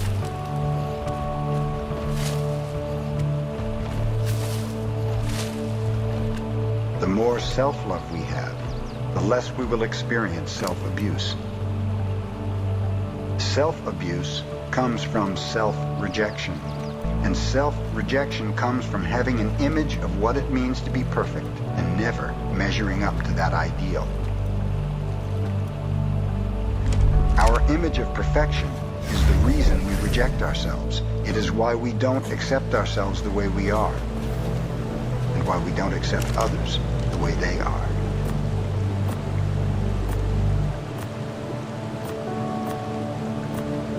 Prelude to a New Dream. There are thousands of agreements you have made with yourself, with other people, with your dream of life, with society, with your parents, with your spouse, with your children. But the most important agreements are the ones you made with yourself. You tell yourself who you are, what you feel, what you believe, and how to behave. The result is what you call your personality. This is what I am. This is what I believe. I can do certain things and some things I cannot do. This is reality. That is fantasy. This is possible. That is impossible. One single agreement is not such a problem, but we have many agreements that make us suffer, that make us fail in life. If you want to live a life of joy and fulfillment, you have to find the courage to break those agreements that are fear-based and claim your personal power.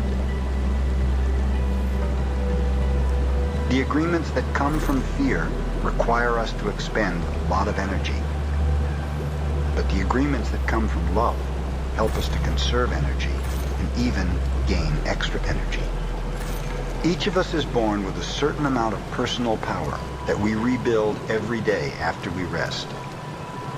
Our personal power is dissipated by all the agreements we have created, and the result is we feel powerless.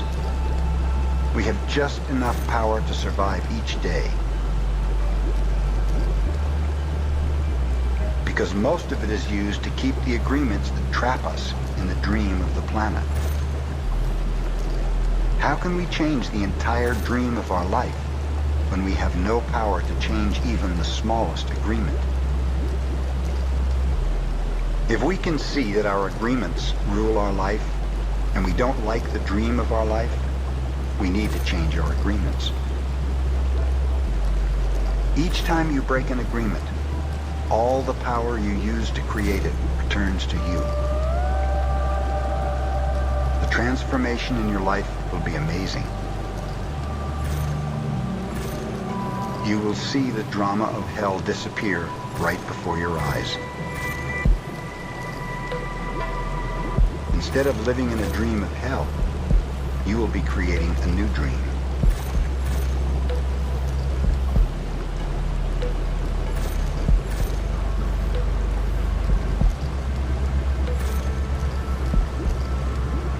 To be alive is the biggest fear humans have. Death is not the biggest fear we have. Our biggest fear is taking the risk to be alive and to express what we really are. Just being ourself is the biggest fear of humans.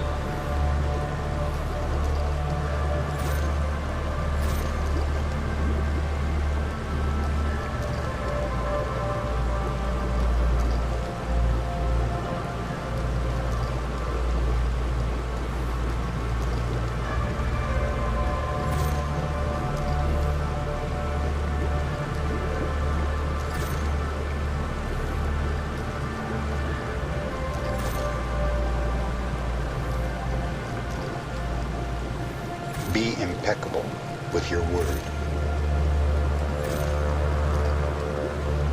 It sounds very simple, but it is very, very powerful. Your word is the power that you have to create.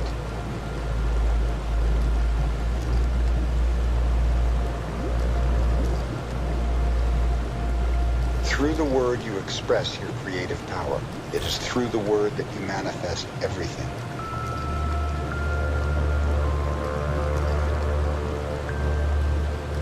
What you dream, what you feel, and what you really are will all be manifested through the word. It is the power you have to express and communicate, to think, and thereby to create the events in your life. The word is the most powerful tool you have as a human. It is the tool of magic. Your word can create the most beautiful dream, or your word can destroy everything around you. Depending upon how it is used, the word can set you free, or it can enslave you even more than you know. All the magic you possess is based on your word. Your word is pure magic. The human mind is like a fertile ground where seeds are continually being planted. The seeds are opinions, ideas, and concepts. You plant a seed, a thought, and it grows. The word is like a seed. And the human mind is so fertile. Seeing the awesome power of the word, we must understand what power comes out of our mouths. One fear or doubt planted in our mind can create an endless drama of events. One word is like a spell, and humans use the word like black magicians, thoughtlessly putting spells on each other.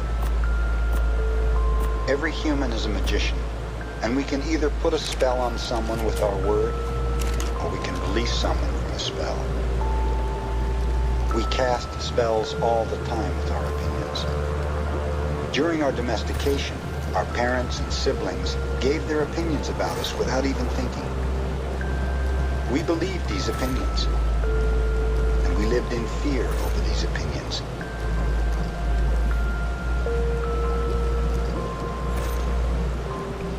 Someone gives an opinion and says, "Look, this girl is ugly." The girl listens, believes she is ugly, and grows up with the idea that she is ugly. It doesn't matter how beautiful she is. As long as she has that agreement, she will believe that she is ugly. That is the spell that she is under. By hooking our attention, the word can enter our mind and change a whole belief for better or worse. You may believe you're stupid, and you may have believed this for as long as you can remember. This agreement can be very tricky, causing you to do a lot of things just to ensure that you are stupid. Then one day, someone hooks your attention, and using the word, lets you know that you are not stupid. You believe what the person says and make a new agreement. As a result, you no longer feel or act stupid. A whole spell is broken just by the power of the word.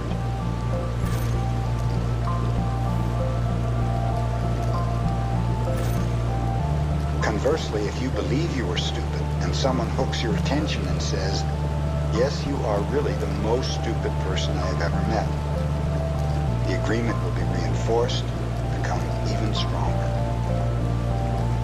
The M in impeccable means without. Impeccable means without sin.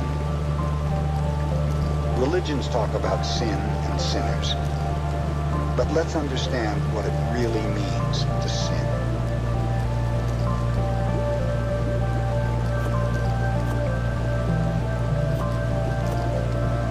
A sin is anything you do that goes against yourself. Everything you feel, or believe, or say that goes against yourself is a sin. You go against yourself when you judge or blame yourself for anything. Being without sin is exactly the opposite. Being impeccable is not going against yourself.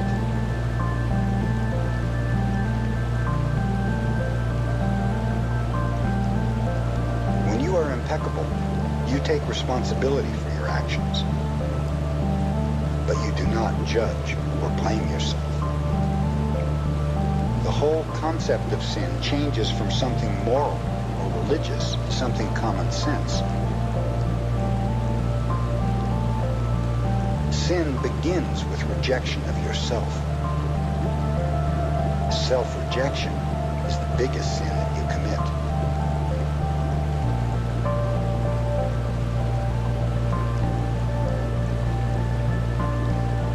If I see you in the street and I call you stupid, it appears that I'm using the word against you.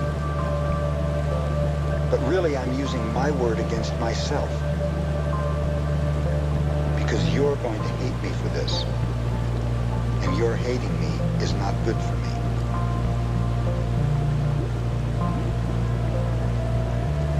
Therefore, if I get angry and with my words send all that emotional poison to you, I'm using the word against myself. If you make an agreement with yourself to be impeccable with your word, the truth will manifest through you and clean all the emotional poison that exists within you. The word is pure magic. The most powerful gift we have as humans. And we use it against ourselves.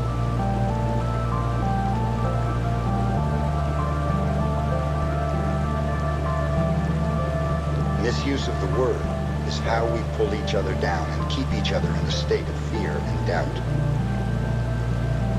Whenever we hear an opinion and believe it, we make an agreement, and it becomes part of our belief system. There's an old expression that says, misery likes company, and people who are suffering in hell don't want to be all alone.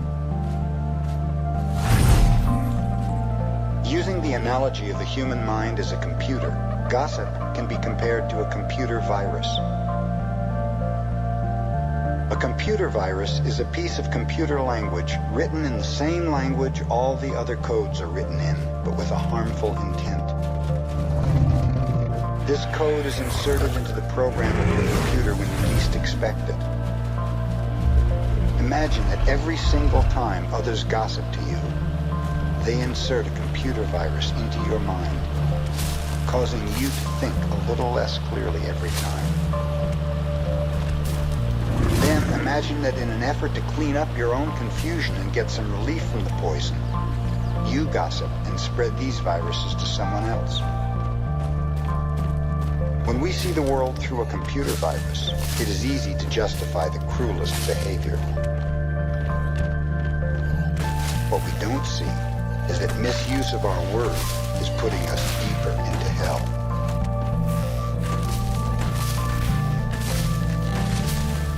We must begin to understand what the word is and what the word does.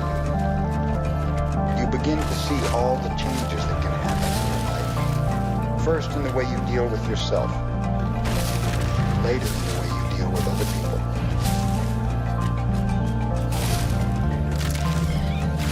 Especially those you love most.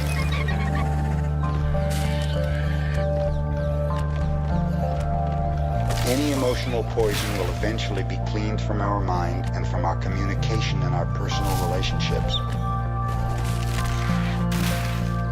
Impeccability of the word will also give you immunity from anyone putting a negative spell on you. When you are impeccable with your word, you feel good, you feel happy and at peace. To be impeccable with your word is very powerful. Use the word in the correct way. Use the word to share your love, beginning with yourself. Impeccability of the word can lead you to personal freedom, to huge success and abundance. It can take away all fear and transform it into joy and love. You can transcend the dream of fear and live a different life. Be impeccable with your word.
Don't take anything personally.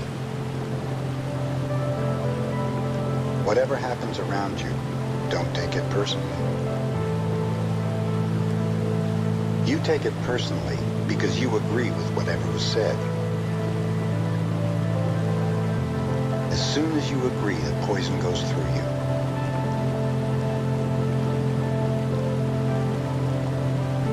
Personal importance, or taking things personally, is the maximum expression of selfishness, because we make the assumption that everything is about me.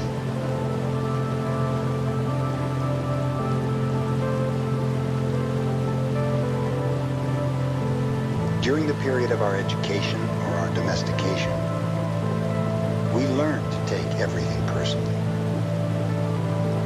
We think we are responsible for everything.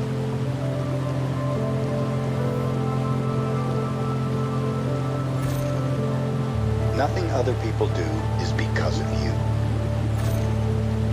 It is because of themselves. All people live in their own dream, in their own mind.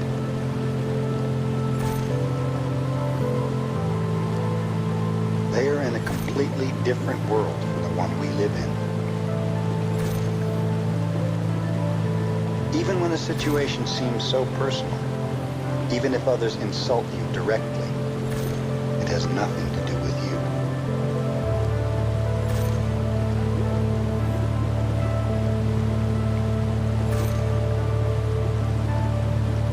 What they say, what they do, and the opinions they give are according to the agreements they have in their own minds.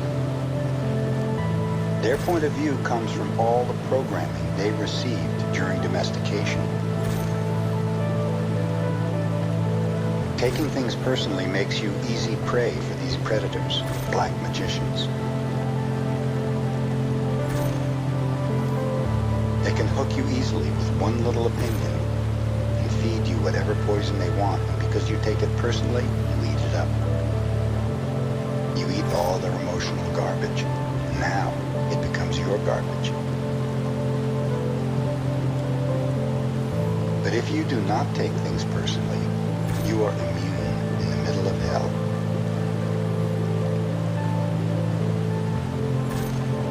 Whatever you feel and do is just a projection of your own personal dream. A reflection of your own agreements. It is the way you see the world. Others are going to have their own opinion according to their belief system.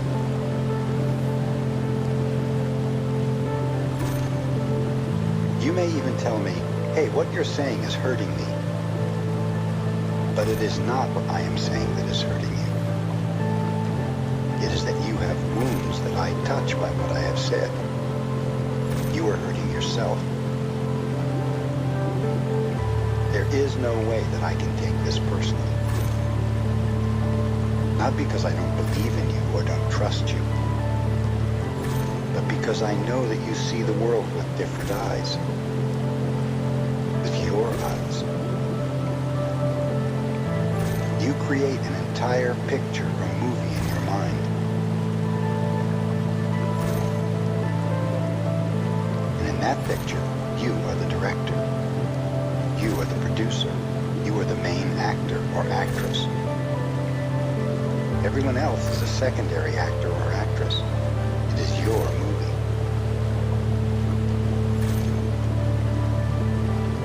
The way you see that movie is according to the agreements you have made with life.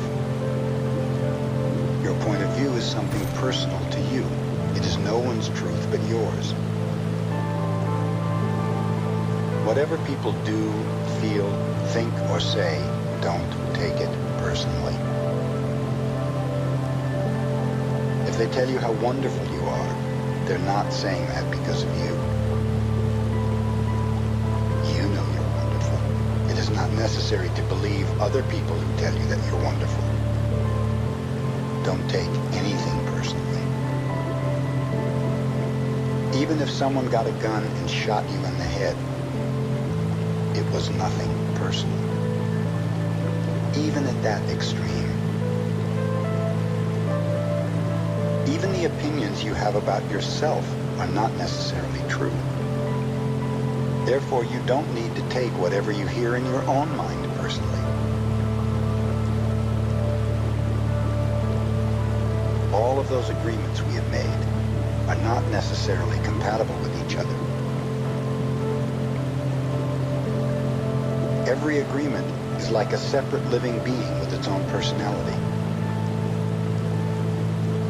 There are conflicting agreements that go against other agreements, and on until it becomes a big war in the mind. Humans are addicted to suffering at different levels and to different degrees. And we support each other in maintaining these addictions. Humans agree to help each other suffer. If you have the need to be abused, you'll find it easy to be abused by others. Wherever you go, you will find people lying to you. And as your awareness grows, you'll notice that you also lie to yourself. Do not expect people to tell you the truth, because they also lie to themselves. You have to trust yourself and choose to believe or not to believe what someone says to you. When we really see other people as they are, without taking it personally, we can never be hurt by what they say or do. Even if others lie to you, it's okay. They're lying to you because they're afraid. They're afraid you will discover that they are not perfect. It is painful to take off that social mask. If others say one thing but do another, you're lying to yourself if you don't listen to their actions.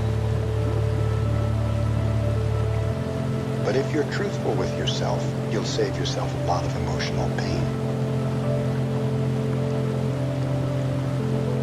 Telling yourself the truth about it may hurt, but you don't need to be attached to the pain. You'll find that you don't need to trust others as much as you need to trust yourself to make the right choices. When you make it a strong habit not to take anything personally, you avoid many upsets in your life. Your anger, jealousy, and envy will disappear. And even your sadness will simply disappear if you don't take things personally. You'll find that nothing can put you back into hell. There is a huge amount of freedom that comes to you when you take nothing personally. You become immune to black magicians, and no spell can affect you regardless of how strong it may be. The whole world can gossip about you, and if you don't take it personally, you are immune.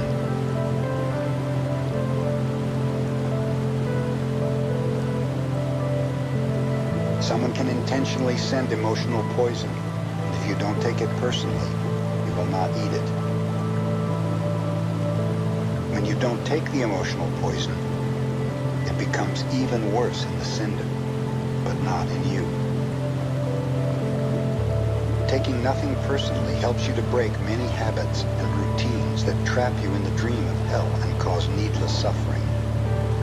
You begin to break dozens of teeny, tiny agreements that cause you to suffer. As you make a habit of not taking anything personally, you won't need to place your trust in what others do or say. You will only need to trust yourself to make responsible choices.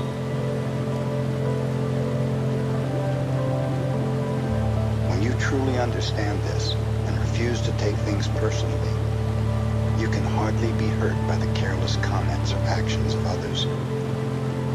You can say yes, or you can say no, whatever you choose, without guilt or self-judgment. You can choose to follow your heart always. Don't take anything personally.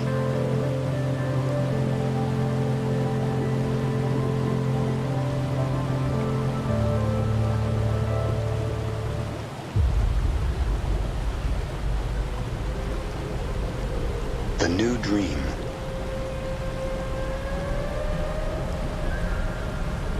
I want you to forget everything you have learned in your whole life.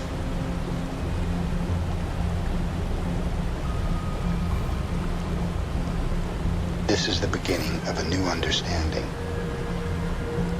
a new dream. The dream you are living is your creation.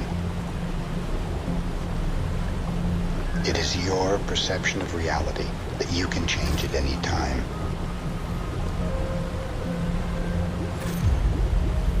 You have the power to create hell. And you have the power to create heaven. Why not dream a different dream? Why not use your imagination and your emotions? Imagine that you have the ability to see the world with different eyes whenever you choose. Each time you open your eyes, you see the world around you in a different way. Close your eyes now, and then open them and look outside. Using your imagination and your new eyes of perception, I want you to see yourself living a new life, a new dream. A life where you don't need to justify your existence, and you are free to be who you really are. Imagine that you have permission to be happy and to really enjoy your life.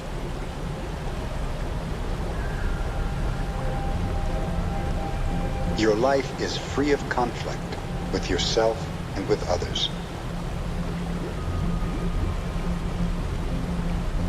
Imagine living your life without fear of expressing your dreams. You know what you want, what you don't want, and when you want it. You are free to change your life the way you really want to. Imagine living your life without the fear of being judged by others. You no longer rule your behavior according to what others may think about you.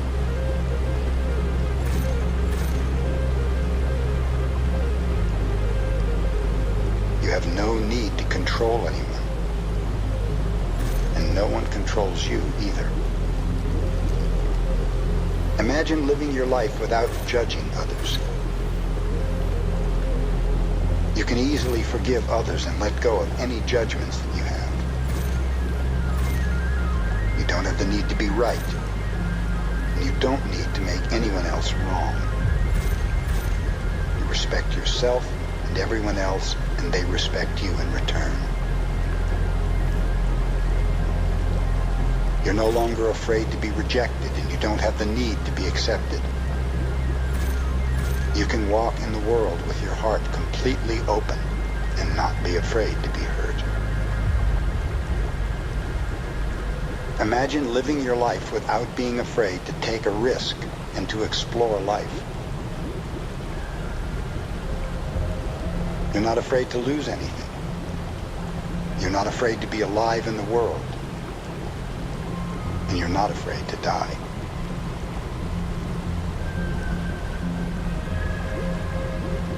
Imagine that you love yourself just the way you are.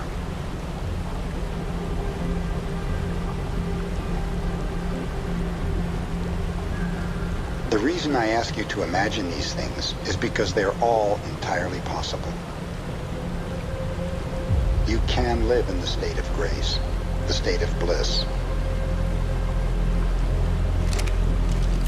Only love has the ability to put you in that state of bliss. Being in bliss is like being in love. You're floating in the clouds. You're perceiving love wherever you go. It is entirely possible to live this way all the time. This way of life is possible, and it's in your hands.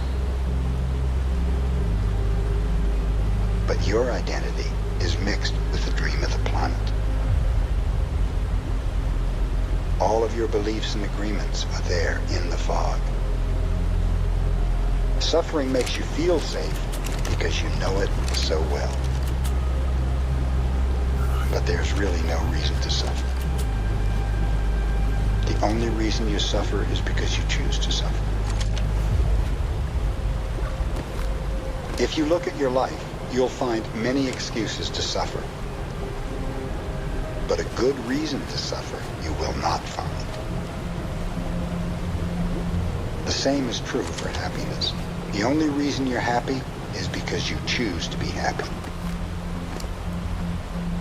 Happiness is a choice, and so is suffering. Maybe we cannot escape from the destiny of the human, but we have a choice: to suffer our destiny or to enjoy our destiny, to suffer or to love and be happy. Everyone talks about freedom. All around the world, different people, different races, different countries are fighting for freedom. But what is freedom? Are we free to be who we really are? True freedom has to do with the human spirit. It is the freedom to be who we really are. Who stops us from being free? We blame the government. We blame the weather. We blame our parents, our religion, or God. Who really stops us from being free? We stop ourselves. What does it really mean to be free? What stops us? Why can't we be ourselves? We have memories of long ago when we used to be free and we loved being free. But we've forgotten what freedom really means. If we see a child who is 2 or 3, perhaps 4 years old, we find a free human. Why is this human free? Because this human does whatever he or she wants to do. The human is completely wild, just like a flower, a tree, or an animal that has not been domesticated. They're exploring the world. They're not afraid to play. These humans have a big smile on their faces, and they're having fun.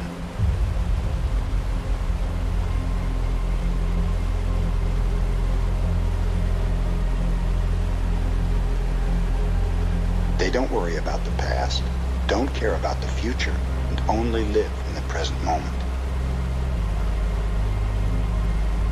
Very young children are not afraid to express what they feel. They're so loving that if they perceive love, they melt into love. They are not afraid to love at all. Our normal human tendency is to enjoy life, to play, to explore, to be happy, and to love. You don't need to blame your parents for teaching you to be like them. What else could they teach you but what they know? It is time to be free from the role of the victim. The real you is still a little child who never grew up.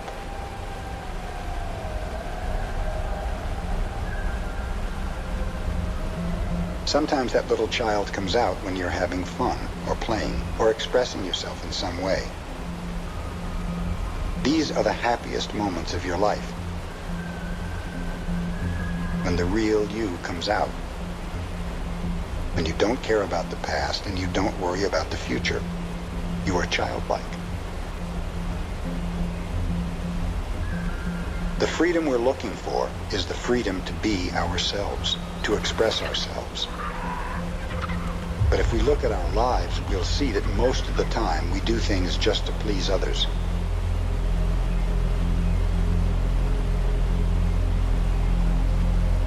We need to be aware of what the problem is in order to solve the problem. With awareness, you can rebel and say, this is enough. You can look for a way to heal and transform your personal dream. If you go into the dream and start challenging your beliefs, you'll find that most of the beliefs that guided you into the wounded mind are not even true. You'll find that you suffered all those years of drama for nothing. Why? Because the belief system that was put inside your mind is based on lies. That is why it is important for you to master your own dream.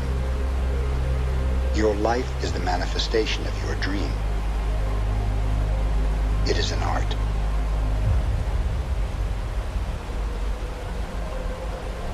And you can change your life any time if you aren't enjoying the dream. Dream masters create a masterpiece of life. They control the dream by making choices. Everything has consequences. And the dream master is aware of the consequences. It is a way of life where there are no leaders and no followers. Where you have your own truth and live your own truth. From the Toltec point of view, all humans who are domesticated are sick. They are sick because there is a parasite that controls the mind and controls the brain. The food for the parasite are the negative emotions that come from fear. The parasite can be compared to a monster with 1,000 heads. Every head of the parasite is one of the fears that we have. If we want to be free, we have to destroy the parasite. Every time we face one of the fears, we are a little more free. If we don't give the parasite any food, we kill the parasite by starvation. To do this, we have to gain control of our emotions. We have to refrain from fueling the emotions that come from fear.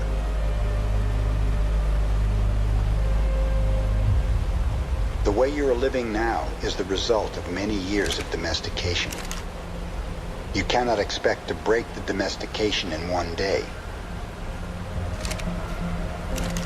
We are addicted to being the way we are. We are addicted to anger, jealousy, and self-pity.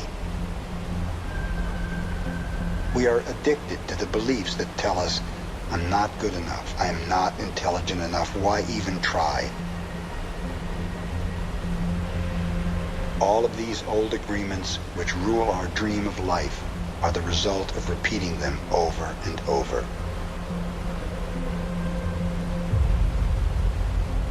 You need to put repetition in action. Practicing the new agreements in your life is how your best becomes better. Repetition makes the master.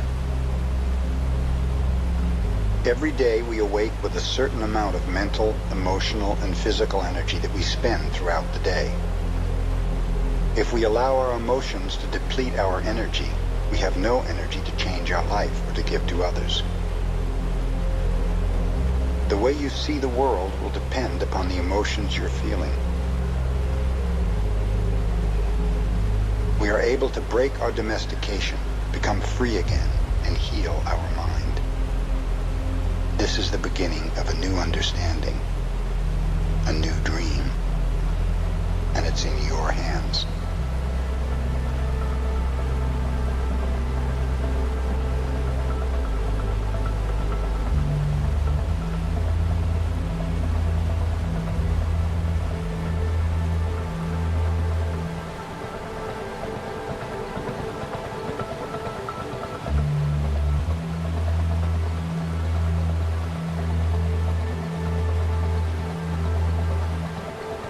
The dream you are living is your creation.